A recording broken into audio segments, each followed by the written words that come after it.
Մոլորակի վրա դեռևս կան վայրեր, որոնք չեն զգացել քաղաքակիրթ մարդու ձեռքի հպումը։ Բայց փոխարենը կան վայրեր, որոնք ոչ միայն ականատես են եղել հազարամյակների քաղաքակրթությանը, այլև իրենց վրա են կրում դրանց դրոշմը գրերի տեսքով։ Այդպիսիք շատ են Հայաստանում։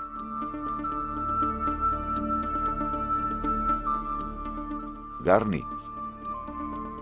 Արեգակի պաշտամունքին նվիրված այս կենտրոնն ավելի հայտնի է Արև Միհրի տաճարով եւ ամրոցով, որոնք կառուցել է մեծ հայքի արքա Տրթատ առաջինը իր թագավորության 11-րդ տարում։ Դա մեր թվարկության 76 թվականն էր։ Ամրոցի կառուցման մասին արքան թողել է հունարեն արձանագրություն, որում կարդում ենք. Հելիոս Տիրիդատես թագավոր մեծ հայքի թագավորելով իբրև վեհապետ պայծառափայլ թագու համար կառուցեց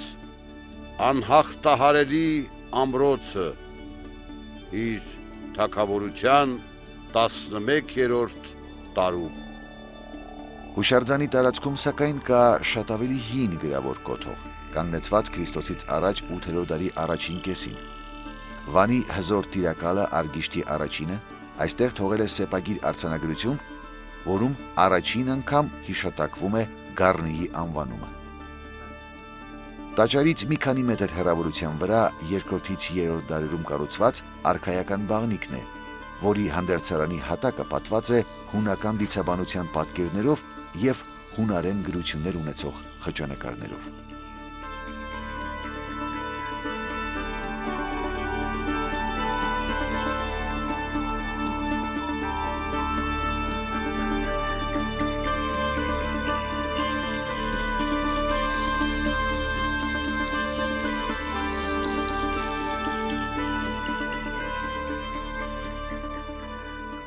Տաճարի պատերին կան բազմաթիվ հայերեն արձանագրություններ,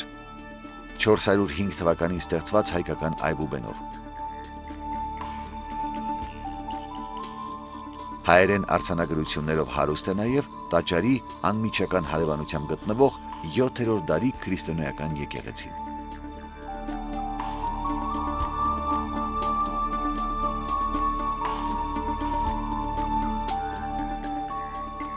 Տաճարի պատերին կան նաև արաբերեն ու պարսկերեն արձանագրություններ, փորագրված 9-ից 10-րդ դարերում, որոնք նույնպես հոգևոր ուղղվածություն ունեն։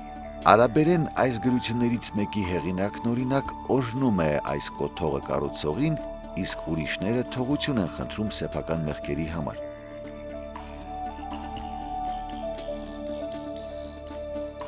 Պարսկերեն գրության հեղինակ Թավրիսցի քարագործը հայցում է Ալլահից իր համար բարի վախճան։ Այսինքն Քրիստոսից առաջ 8-րդ դարից մինչև մեր թվարկության 12-րդ դարը 2000 տարվա ընթացքում հուշարձանն ականատես է եղել 5 գրավոր մշակույթի եւ կրում է դրանց կնիքները։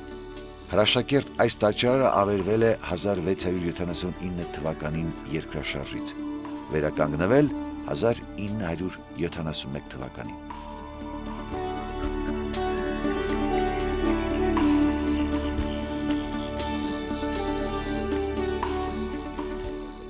Ավելի խորը վաղեմություն ունի Մեծամորի հուշարձանը։ Արարատյան դաշտավայրում բարձրացող այս բլուրը բնակեցված է եղել դեռևս Քրիստոսից առաջ 5-րդ հազարամյակում։ Կյանքն այս հնավայրում անընդհատ շարունակվել է մինչև ուշ միջնադար, ավելի քան 6.5 հազարամյակ։ Դեռևս վաղնջական ժամանակներում ունեցած քաղաքակրթական բարձր մակարդակի մասին են վկայում հնավայրի տարածքում բացված աստղադիտարանը, մետաղածուլարանը և տաճարները։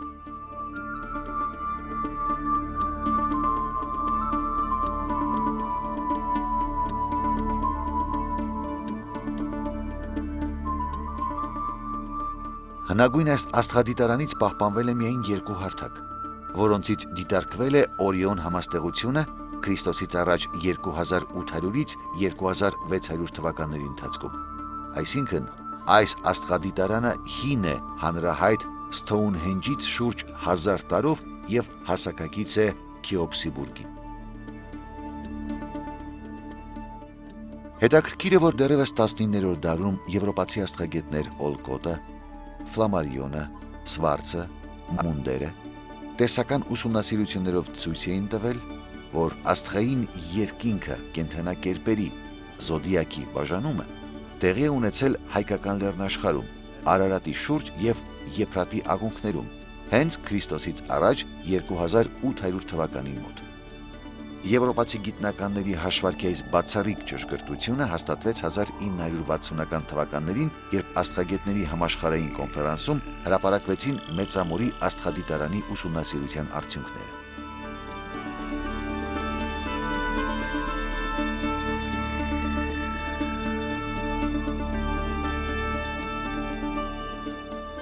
Սա Մեծամորում բացված 7 կրակների տաճար սրբավայրն է, 7 փողանի սրբազան անոթներով։ Մեր թվարկության 7-րդ դարի հայ նշանավոր աստղագետ Անանիա Շիրակացին տեղեկացնում է, որ հնում հավատում էին, որ տիեզերքը բաղկացած է երկնային 7 ոլորտներից։ 7 կրակների այս տաճար սրբավայրը հավանաբար նվիրված էր երկնային 7 ոլորտների պաշտամունքին։ Մեծամորում հայտնաբերվել է նաև հնագույն մետաղաձուլարան։ Քաղաքակրթական այսպիսի մակարդակում անհնար էր գիր չունենալը։ Բարեբախտաբար պեղումների արդյունքում հայտնաբերվեցին նաև հնագույն գրերը։ Դրանք եւ փորագրված են հարթեցված ու մշակված ժայռերին եւ գրված են առանձին իրերի վրա։ Այս արձանագրությունները թվագրվում են Քրիստոսից առաջ 3-ից 2-րդ հազարամյակներով, սակայն մինչև օրս մնում են չվերծանված։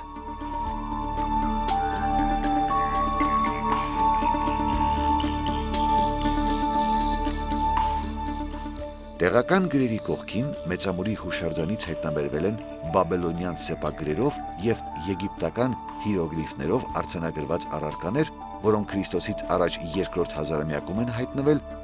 հնագույն բնակավայրի տարածքում եւ վկայում են արտաքին աշխարհի հետ ունեցած լայն կապերի մասին։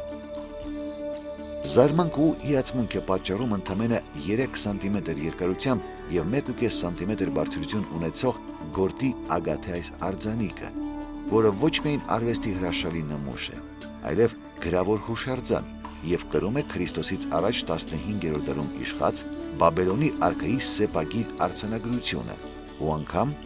ագաթի կշիռը 1 սիկղ, այսինքն 8.7 գրամ։ Մեծամորից հայտնաբերված մեծարժեք գտածոներից է եգիպտական հիերոգլիֆներով Սարդիոնե գլանաձև կնիքը, որը նույնպես թվագրվում է Քրիստոսից առաջ 15-րդ դարում։ Սա ևս Մեծամոր է հասել Բաբելոնիայից։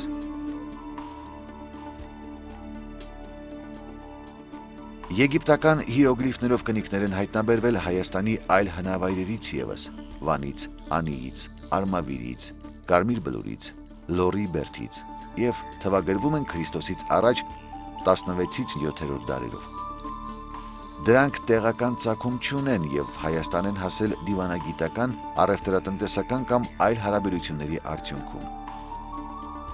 Հայաստանի հնավայրերից գտնված եգիպտագիր առարկաները մեզ մտովի տանում են հին Եգիպտոս, որի քրմությանը վիճակված էր ունենալու նույն ճակատագիրը, ինչ հայոց քրմությանը։ Երկու երկրների քրմերն էլ հեռացան պատմության թատերաբեմից, մինչև վերջ հավատարիմ մնալով գրերի մասին իրենց սրբազան ավանդույթներին։ Քրմերի գլխավոր առաքելությունը երկրի վրա աստվածային գիտելիքի պահպանումն ու փոխանցումն էր, որի համար գործածվող գրանաշանները ևս սրբազան ավանդույթի համաձայն համարվում էին աստվածաստեղծ։ Հելենիստական դարաշրջանում, երբ ստեղծվեց 24 տառանոց այբուբեն եգիպտերենի համար, եգիպտական քրմերը հրաժարվեցին այն ընդունել։ Նրանք նախընտրում էին գործածել մի քանի 100 նշաններից բաղկացած, սակայն աստվածաստեղծ համարվող գրահամակարգը, քան մարդաստեղծ 24 տառանոց այբուբենը։ Նույնը կատարվեց նաև Հայաստանում։ Ահա թե ինչու Քրիստոսից առաջ 3-րդ դարից հայոց արքաները գործնական նկատառումներով կիրառում էին օտար, հունական եւ արամեական այբուբենները։ Իսկ քրմերը հրաժարվեցին դրանցից եւ հնավանդ գրերի կիրառությունը սահմանափակվեց մեհյաններում։ Թերևս նաև դա է պատճառը, որ հայերենում հիերոգլիֆ բառի համարժեքն է մեհենագիրը, այսինքն մեհյանների, տաճարների գիր։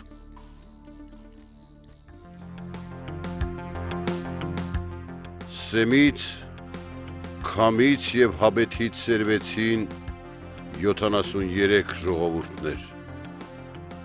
Նրանցից գրաճանաչ են 15-ը,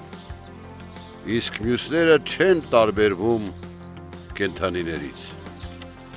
և որպես անգիտակից գոհեր թափառում են երկրի երեսին։ Անդրոնիկոս իմաստուն, ասորի մատենագիր։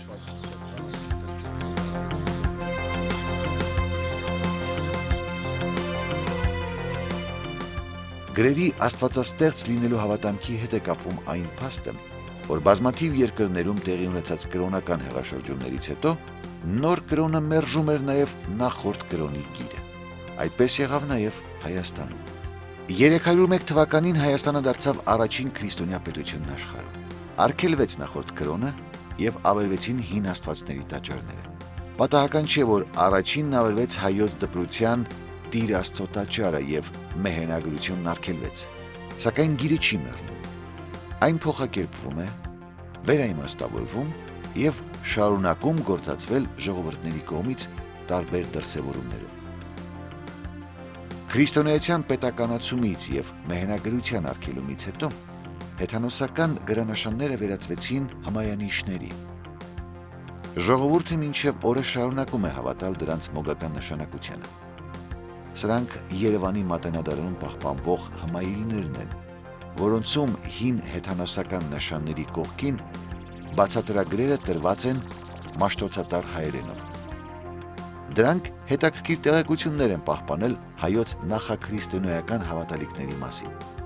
Դրանցից մեկից տեղեկանում ենք, որ հայերը հնում հավատում էին, որ մշտամանուկ Արեգակի սրտում ապրում են 365 սրբեր,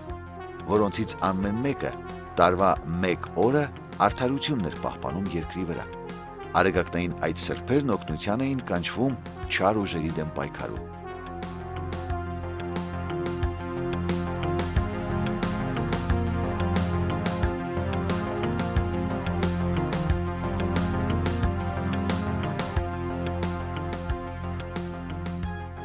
Մեհենագրերը հարատևեցին նաև վարպետների նշանների մեջ, որոնք փոխանցվում էին ժառանգաբար, հորից որդուն և հարյուրավոր օրինակներով տեղ են գտել հատկապես վաղ քրիստոնեական հուշարձանների պատերին։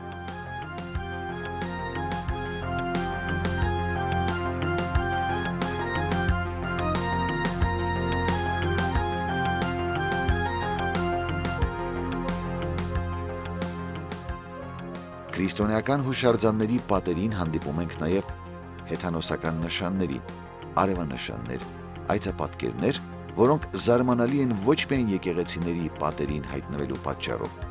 այլև քանդակման եղանակով։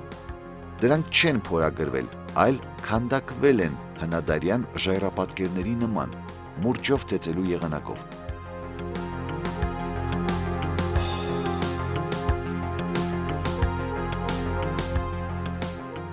Բազմաթիվ տեղեկություններ կան, որ դարեր շարունակ հեթանոսները չէին հանդարտվում և հայ առաքելական եկեղեցին նրանց դեմ անընդհատ պայքար էր մղում։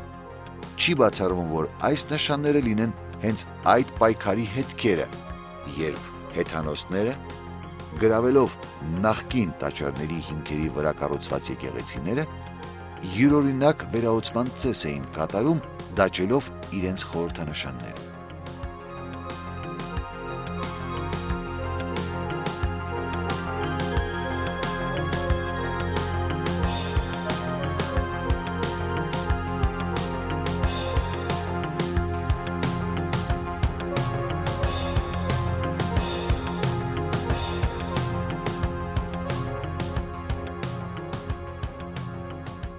Վերապրող հեթանոսական վկայություններ կարող են համարվել նաև օձապատկերներով միջնադարյան շիրմաքարերը Կոտայք գավառում։ 1050-ական թվականներին ճնշվեց վերջին հզոր հակաեկեղեցական շարժումը Հայաստանում, որի ներկայացուցիչները շարունակում էին դավանել նախաքրիստոնեական հավատալիքներ և հայտնի էին թոնդրակեցիներ անվամբ, Հայաստանի միակ գործող հրաբուխ Թոնդուրեկ լեռան անվամբ։ Դրանից մեկ դար անց, երբ հեթանոսության վերադարձի վտանգը լիովին վերացել էր, տեղի ունեցավ զարմանալի երևույթ։ Մեհենագրերը կրկին վերադարձան, սակայն վերադարձան ոչ որպես հեթանոս գրեր կամ հմայանշաններ, այլ որպես համառոտագրության նշաններ։ Դրանք տեղ էին գտնում ձեռագիր մատյաններում առանձին ցանկերով եւ կոչվում էին նշանագիրք իմաստնոց, այսինքն գաղափարագրեր։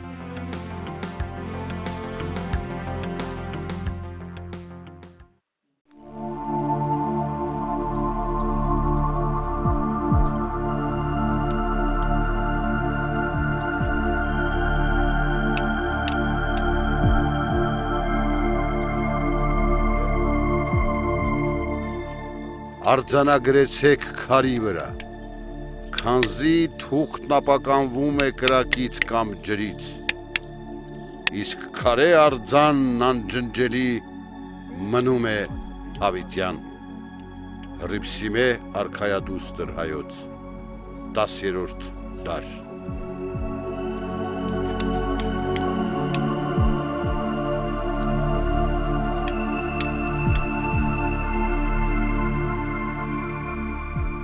Հազարամյակների փորձությունների, պատմության թաթերաբեմից որոշ ժողովուրդների անհետանալու, կրոնական հեղաշրջումներից հետո արգելվելու եւ այլ ճանապարհներով հին աշխարհի բազմաթիվ գրեր մոռացվեցին։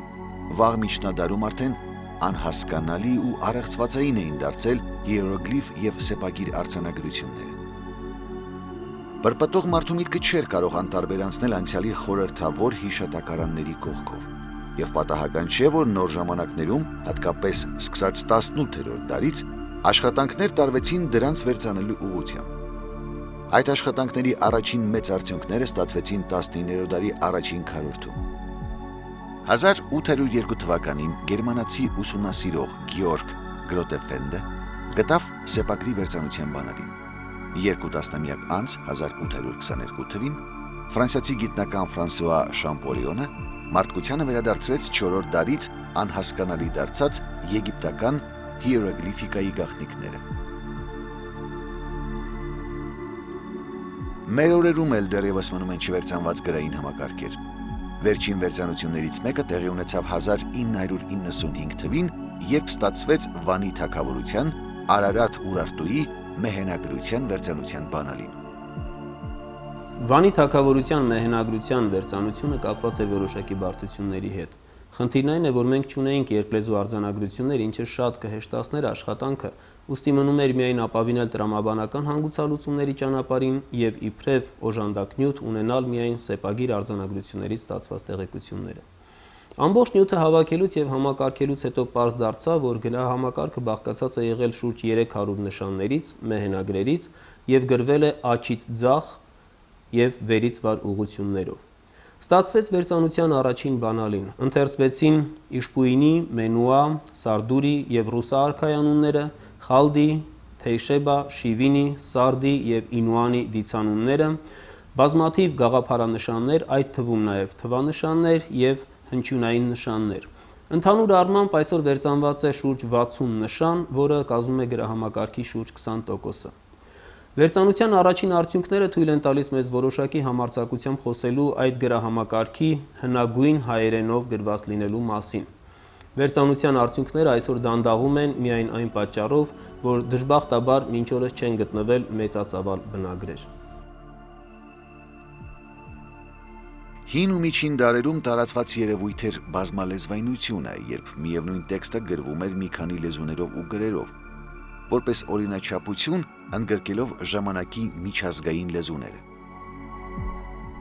Դա արտաքին աշխարհի հետ հաղորդակցվելու, սեփական խոսքը մյուսներին հասցնելու, ժողովրդների շփման եւ փոխըմբռնման ճանապարհն էր։ Հին Արևելքում միջազգային լեզվի դերակատարում ուներ շումերերենը, միջնադարյան Եվրոպայում լատիներենը։ Քաղաքակրթական ներթափանցումների գլխավոր ճանապարհը թարգմանությունն էր։ Թարգմանությունների շնորհիվ ժողովուրդները ոչ միայն ավելի լավ են ճանաչում մեկ-մեկու եւ քաղաքակրթվում, այլև դրանց շնորհիվ մարդկության համար կործանումից փրկվում են բազմաթիվ արժեքավոր գործեր։ Մեսրոպ Մաշտոցի շնորհիվ 5-րդ դարում սկիզբ է դրվում հայ թարգմանական շարժմանը։ ինչի արդյունքում էլ փրկվում եւ պահպանվում են մի քանի տասնյակ կարևորագույն գործեր, որոնց հունարեն եւ ասորերեն սկզբնագրերը կորած են, եւ դրանք մեզ են հասել միայն հայերեն թարգմանությունների շնորհիվ։ Այդ ցանկում են Զենոն Ստոիկի, Իրենոս Լուդգոնացու, Փիլոն Եբրայեցու, Եվսեբիոս Կեսարեցու, Հովնան Ոսկեբերանի, Իսիքոս Երուսաղեմցու, Տիմոթեոս Կուզի, Աթենաս Ալեքսանդրացու, Սեբաստիանոս Գաբաղացու, Եվսեբիոս Եմեսացու, Եփրեմ Ասորու, Այթալա Եդեսացու, Զենոբ Ամիդեցու, Մարութա Նեփրեկեցու եւ այլոց աշխատությունները։ Գիրը դառնում է ինքնության վկայական։ 1915 թվականին, երբ թուրքերն օգտվելով առաջին աշխարհամարտի խառն իրադրությունից իրականացնում էին հայերի ցեղասպանությունը, շատերը բռնեցին գաղթի ճանապարհը։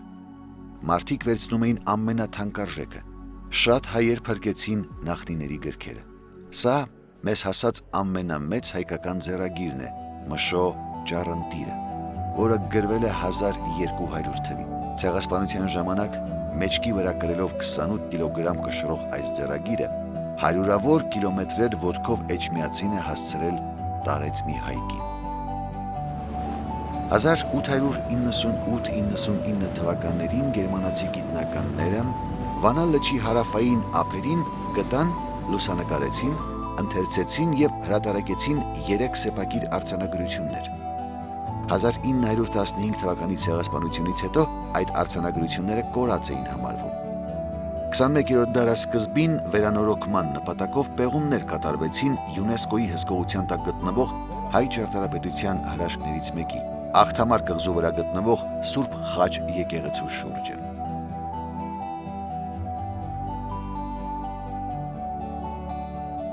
Պեղումները տվեցին զարմանալի արդյունքներ։ Հայ հոգևորականների խցերից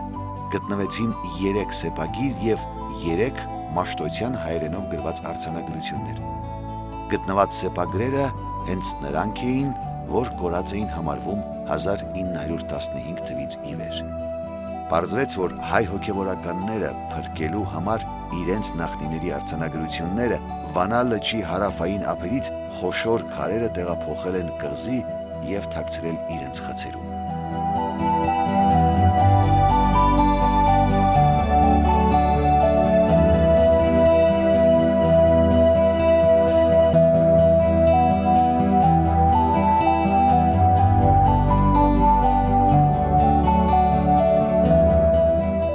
Հայկական լեռնաշխարհում նշանագրության արվեստը սկզբնավորվեց դեռևս քարե դարում։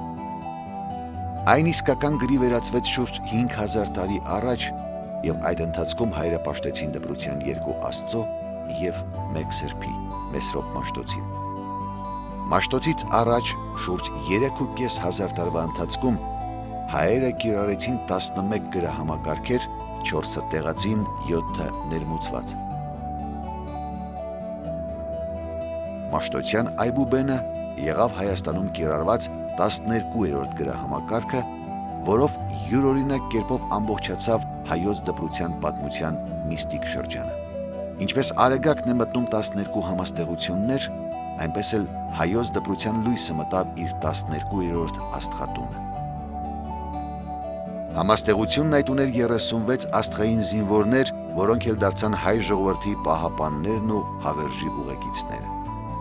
Ահա այսպես ծնվեց ու զարգացավ գիրը քաղաքակրթության բնօրաններից մեկում՝ հայկական լեռնաշխարհում։ Նախնադարյան ժայռապատկերներից վերաճելով կատարյալ գրատեսակի՝ Այբուբենի։ Գիրը կշարունակի իր հազարամյակների ճամփան։ Գիրը, որ մարդկության հաստատուն հիշողություն։